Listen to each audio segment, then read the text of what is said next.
नमस्कार। कभी कभी ना किसी इंसान का सिर्फ एक वाक्य ही उसके मन का पूरा एक्सरे कर देता है ना।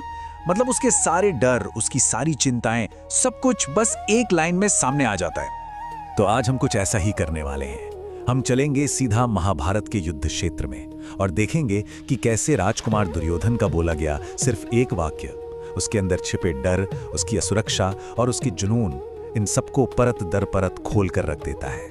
तो देखें हम इसे कैसे समझेंगे। सबसे पहले हम देखेंगे कि दुर्योधन किस चिंता में घिरा हुआ है। फिर युद्ध के मैदान पर कहे गए उसके शब्दों को बारीकी से परखेंगे।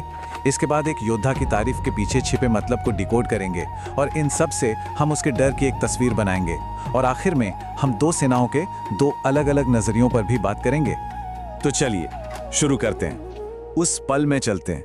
जरा सोचिए, कुरुक्षेत्र का विशाल मैदान, इतिहास की शायद सबसे बड़ी लड़ाई शुरू होने में बस कुछ ही पल बाकी हैं और दो विशाल सेनाएं एक दूसरे के सामने पूरी तरह से तैयार खड़ी हैं। माहौल में जबरदस्त तनाव है और इसी बीच एक घबराया हुआ राजकुमार दुर्योधन सीधा पहुंचता है अपने सबसे बड़े सेनापति गुरु द्रोणाचार्य के पास। उसका मकसद बस एक है, दुश्मन की ताकत का सही अंदाजा लगाना। तो दुर्योधन बोलना शुरू करता है।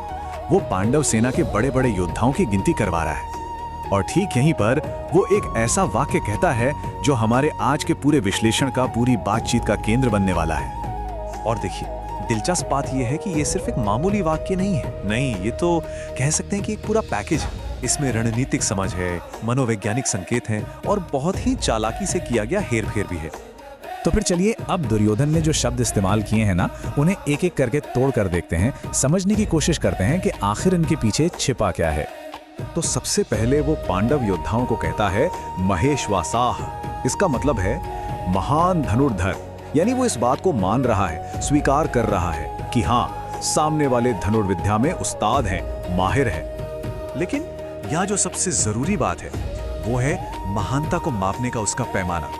वो कहता है कि ये योद्धा भीम और अर्जुन के बराबर हैं। सोचिए, वो अपने सबसे बड़े दुश्मन जिनसे वो सबसे ज्यादा नफरत करता है, उन्हीं को महानता का स्टैंडर्ड बना रहा है। तो ये सिर्फ तारीफ नहीं है, ये तो जैसे उसके दिमाग में झांकने के लिए खिड़की खुल गई है।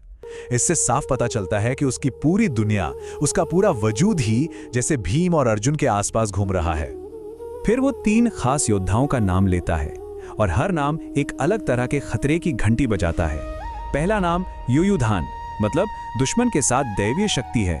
दूसरा नाम विराट, मतलब उनके पास मजबूत राजनीतिक गठबंधन है।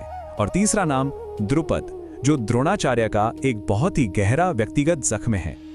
द्रुपद का नाम लेना कोई इत्तेफाक नहीं है, ये एक बहुत सोची समझी चाल है। वो द्रोणाचार्य को सीधे सीधे याद दिला रहा है कि गुरुदेव, ये लड़ाई सिर्फ राज्य के लिए नहीं है, ये आपके व्यक्तिगत अपमान का बदला लेने का भी मौका है। और बात यहीं खत्म नहीं होती। वो द्रुपद को एक खास उपाधि भी देता है, महारथा। अब ये कोई मामूली शब्द नहीं है, ये एक प्रॉपर मिलिट्री रैंक है, एक औपचारिक सैन्य पदवी जिसकी परिभाषा सुनकर कोई भी चौंक जाए। एक महारथी उस योद्धा को कहा जाता था जो अकेले 10,000 धनुर्धारियों से लड़ सकता था। 10,000। अब जरा अंदाजा लगाइए कि दुर्योधन अपने ही गुरु के मन में दुश्मन का कितना बड़ा खौफ पैदा करने की कोशिश कर रहा है।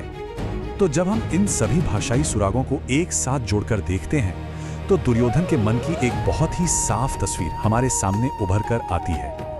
ये जो बातें वो कह रहा है, ये किसी आत्मविश्वास से भरे राजा की बातें नहीं हैं, बिल्कुल नहीं। ये एक बहुत ही होशियार लेकिन अंदर से डरे हुए दिमाग की उपज है। एक ऐसा दिमाग जो अपने ही डर को दूसरों को उकसाने के लिए एक हथियार की तरह इस्तेमाल कर रहा है।